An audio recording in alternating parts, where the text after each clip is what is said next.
right, you guys? This is going to be a short one. Let me see if this is.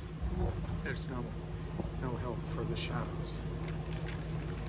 I want to do a quick video on what's going on. I'm watching on Twitter. There's one. It might be generational,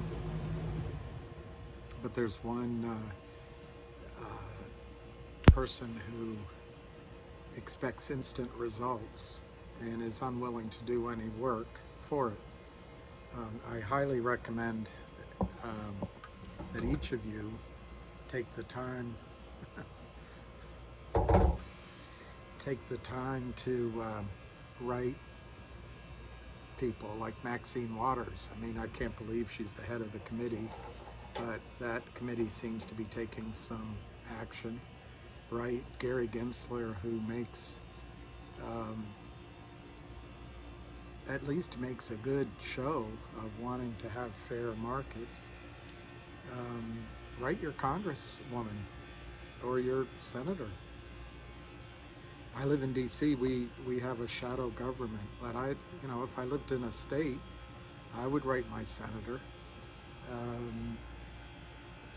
And do it in writing. Don't do it by email. Do it in writing. Call, but do it by writing. That has more of an impact.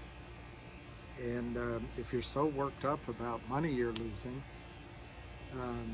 don't blame people that are doing everything they can to try to make this thing work.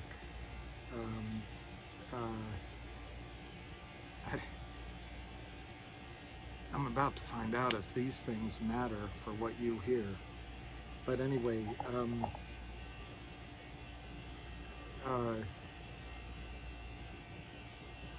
this is a system-wide problem, and I'm not going to go through that on this call, but I might on another one. The reason I'm putting this call together is I want to ask one question. Why is what we're seeing in the market going on now? And I guess the follow-up question is, what happens when it's over? The Kramers, I'm not going to go through it again, again. Everything I say is my opinion. I'm not giving advice, financial advice. I'll give you some life advice. Just kidding. That's the last thing you should take from me.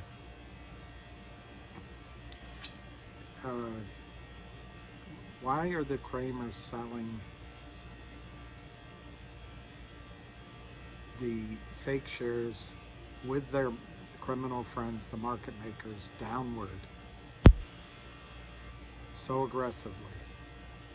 Obviously, they are helping themselves cover the real short. So why are they doing it? I think the better question is, why are they doing it so brazenly? In the past, as Hamster just pointed out on his call today, excellent call. I think you can re-listen to it on Twitter. They've always had a convertible note. I remember reading, I think it was either for tennis or basketball, but I remember reading, to get really good at something, it might have even been baseball, to get really good at something, you have to practice it 10,000 times. That's why I'm so good with the women. 10,000 times. Well, they have done this selling of shares probably for at least a decade. We know the last time they signed an SEC cease and desist was in 2013. So they were doing it prior to that, so it's at least a decade, but it probably goes on for longer than that. Well, I would say it's thousands of times every year, and this is their only solution, is selling of unregistered, non-existent shares without a prospectus, without a use of proceeds, in violation of securities laws, in violation with their criminals, in violation of RICO laws. Although parenthetically, I must tell you, there is some sort of exemption to RICO when it comes to securities laws. But so why are they doing it so out in the open? I mean, it's like a cartoon. Anyone could see it. I mean, you could graduate at the top of your class in high school and go to one of the 3 schools that investment bankers go to, and you could still see this. You could get a job at the SEC and still see this. You could be Kamala Harris and see this. Especially now that people who have reported it, unlike the whingers on Twitter, there's a lot of people that have reported this to the SEC and to FINRA and to others. They're looking at it. They're looking at it. The company made a count, and I don't believe the count is finished. I don't have any news on that, but the feedback that the company got apparently from FINRA was that they had to make sure they notified all shareholders. It takes time. Everything, if you're going to do things correctly and paper it up, it takes time.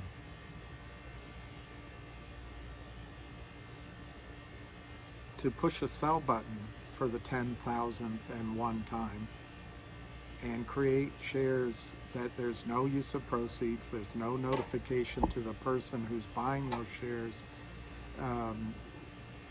what the company's doing. There's no calculation of how many shares are in the float.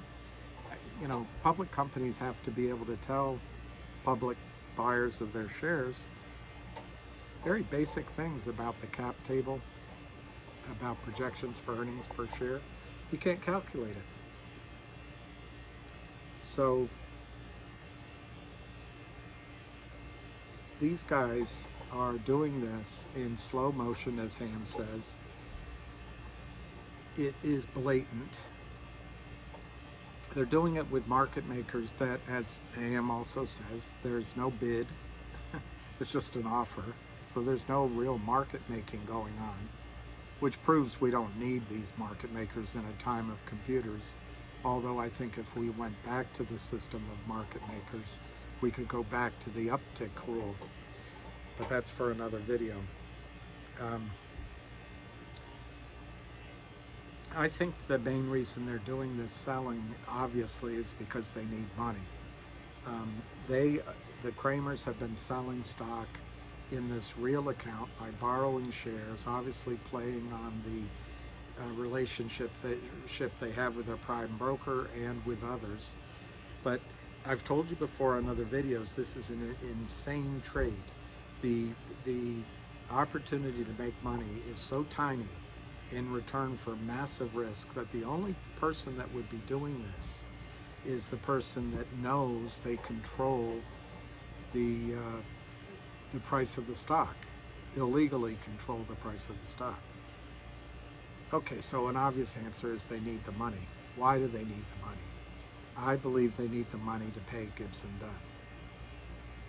Let's go through how much it is. Let's say they sold 800,000 shares short, illegally. Phantom shares that don't, well, no, sorry, in the real account, my mistake, it gets so confusing. In the real account, they're real shares. But now they've moved those real shorts into phantom shorts. But let's say they sold it for an average of $1, and let's say it's taken 6 months.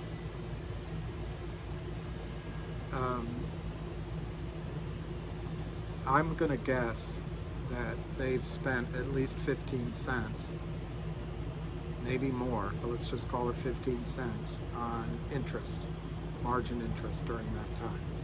I'm going to guess they spent 5 cents on commission and other fees, so that's 20 cents. You're down to 80 cents. They have to pay the criminals. These guys probably aren't working just for commission. So I'm just going to pick a number. I'm going to say that there's 5 criminal market makers and they've paid them each, let's say 10,000 each. So let's say it's another 3 or 4 cents a share. So I'm going to bring it down to 75 cents. I'll stop right there. That's where they are now, net in hand. They're covering down here at 60 cents. So net, I'm not sure they have a whole hell of a lot of money. But why do they have to? One reason possibly is they have to pay Gibson Dunn. I believe that they are entering into a global settlement with the G-men, let's call them, because they have so much going on. They're being attacked over the usury laws in New York, and they're also being questioned whether they're acting as a broker-dealer. Walks like a duck, squawks like a duck. And now the hamster and all of you are making phone calls. And the company is doing everything the company can do to call out this situation. The system they've had in the past is provable by the fact that Charlie Mayo called the company and said, hey, Reike, we want to talk numbers, we want to make a deal. Their exit in the past was to either have the company buy out their naked short position or to just exercise it against the poisonous calculation in the note. Well, the company, unless the company also wants to go to jail, they can't enter into any agreement and enter into this crime. I understand why lots of people feel like the SEC and the rest are complicit or looking the other way. I've used the example before, but it's like when you're in college, high school now probably, and everyone around you smoking marijuana, snorting coke, or doing other things. You don't report them, but you don't necessarily join in. You look the other way. It's mostly illegal still, but you look the other way. You don't report it. And that's kind of what goes on with this short selling. Let's just go along to get along. Well, it's been reported. And FINRA can't look the other way. The SEC can't look the other way. So my point to you is the Kramers are going to get caught. So why are they doing it out in the open? Obviously, I think it's to pay Gibson Dunn so they can tie up in a bow this settlement so they don't have to go to jail. There's one other possibility. One of their investors might have access to enforcement outside of normal legal processes, and they might be scared that something bad is going to happen to themselves. So that might be motivating them to take these kinds of risks. The bottom line, what's going on right now is a sign of weakness. It's a sign of desperation. It's not a sign of strength. I've stated to you before that, and this is why a news report of what the count is, or a news report that one of the several fundamental stories gets announced, isn't going to matter, because none of us have more interest in buying shares. I think that might change as the stock price goes up, but it might come from other buyers. Sharks might come in to buy. So I think the Kramers' options are closing in on them. They really want to sign a settlement, I believe, with the SEC or whomever. And they want to they've probably already taken some assets, that's what I heard, off the table. Hidden them, assigned them to their wives or something. But there are other options of making money.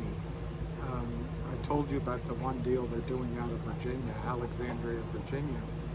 But they can't do any more of these in New York right now. And my guess is Gibson Dunn, as much as we don't respect them for the criminals they're backing, or representing. I don't think Gibson Dunn wants to be involved in a crime either.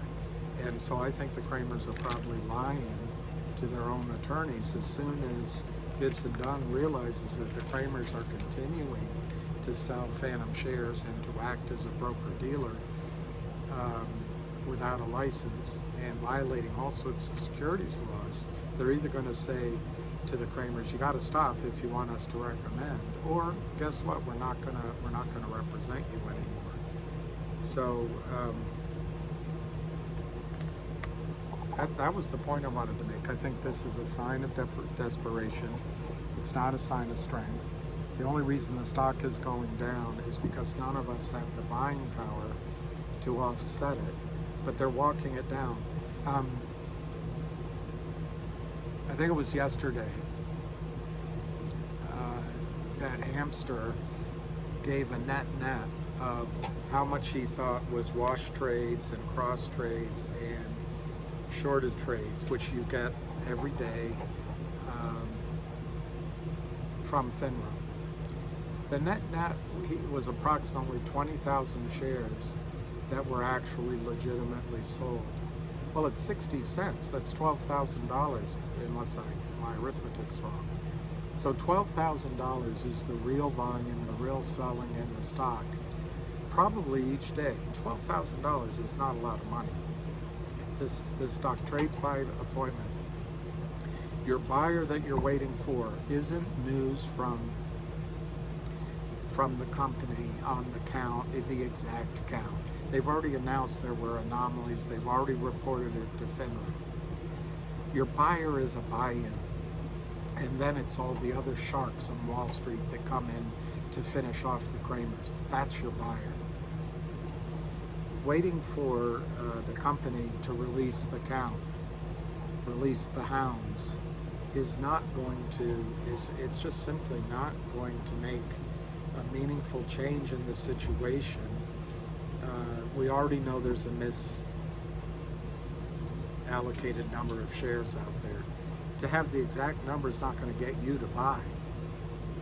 It's going to go to reporters. Well, reporters have all the information they need to write something now. That's not going to do it either. A buy-in is what's going to move the price of this stock. So what's going to happen after they have covered 800,000 shares of stock?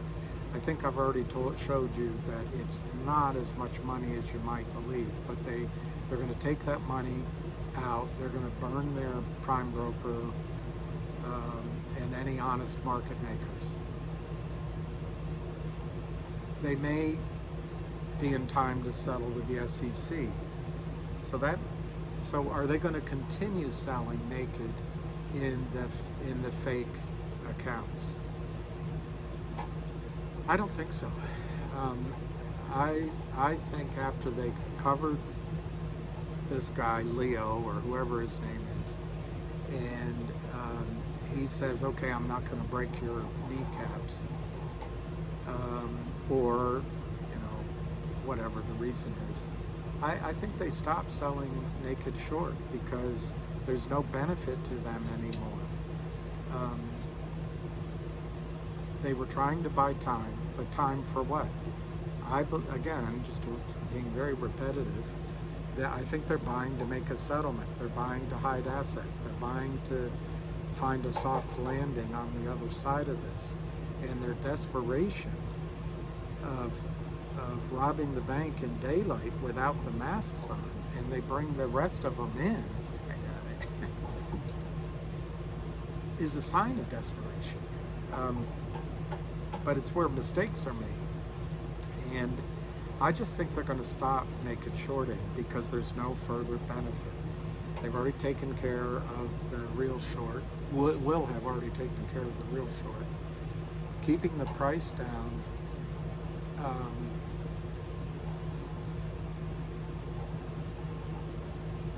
is a small marginal gain, taking the risk that Gibson Dunn is going to quit on them, taking the risk that they're going to violate the cease and desist agreements they had before.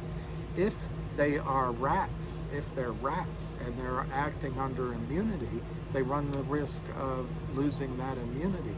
So I just don't see that they're going to continue naked shorting. They want to walk away from this trade. They never expected that they could not drive this stock into zombie land. That's what they were counting on, turning it into a zombie so that they could come back and buy their shares or just walk away, let the company die on the vine. So I think after this selling is over with, which probably is this week, they back off.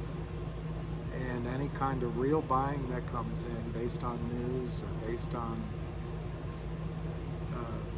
Jack McCarthy at Lord Abbott Funds used to talk to us, and he always had a saying, which I saw someone else quote, said it, it's not a unique saying, but he used to say, sentiment can change on a dime. He had a Boston accent.